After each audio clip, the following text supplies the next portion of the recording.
Welcome to Aztec. This tutorial will get you started in MAP to generate color images from your specimen. So we'll begin by changing the navigator to MAP, and we're in the Describe Specimen step. We can set some things up here, but we'll also look at the rate meter here because we've increased the current on the microscope to give us more information in the maps. That means the dead time has become very high. So let's change the settings here so that we can use a shorter process time, which will give us a higher count rate and a lower dead time.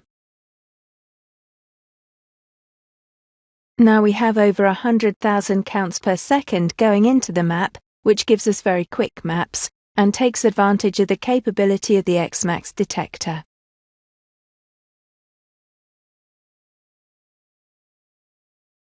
So we'll go to the next step of the navigator to scan the image, and just press Start. And here we're acquiring secondary and backscattered images simultaneously. Many microscopes don't allow you to do this, and if that's the case, you can just acquire the images sequentially. So moving to the next step, we can now acquire maps. So using the region tools on the left here, we can choose different shapes, and here we'll just have a rectangle. And then as soon as you let go, the maps are acquired. And the layer map on the left has all the colors. We have a warning on the bottom right here because the system has recognized that we've got peak overlaps here, so we'll need to look at that later and deal with that. So as we continue the acquisition, we're seeing more and more data in the maps, and we're seeing colors in the layer image. And the maps are included in the data tree.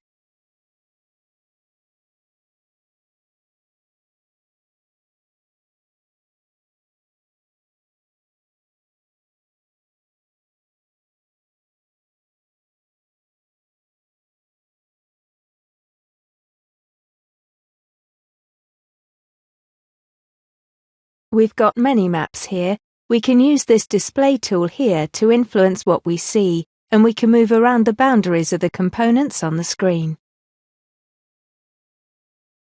We can also change the colors.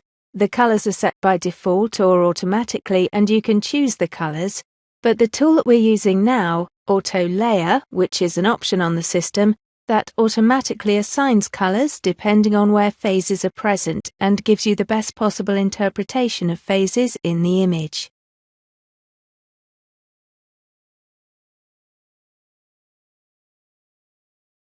Now let's deal with the overlapping elements. Here we can generate true map, which means that we can sort out the overlaps and background corrections, and this now means we can very easily separate the maps of barium and titanium on the fly.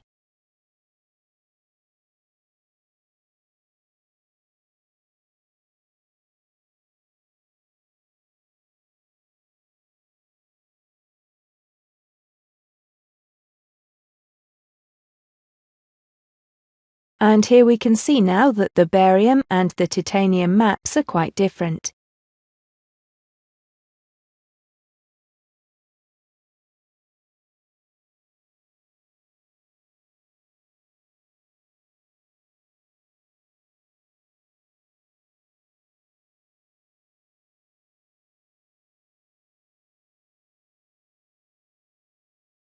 The image, the layered image, or any of the other maps can be exported, printed, copied, email, and so on from right mouse click.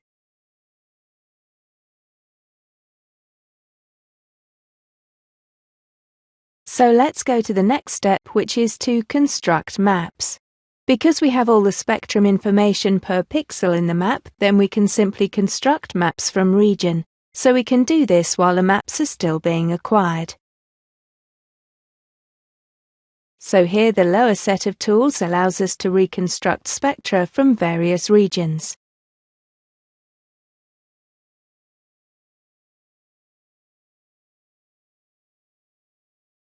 And the reconstructed spectrum is added to the data tree.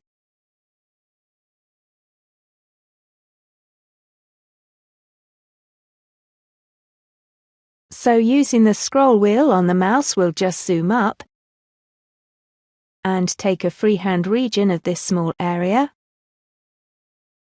and generate its spectrum. And then within MiniView we can use Compare, so that we can compare those two spectra. And so we can see that in these two regions, one has titanium and the other area has barium and titanium.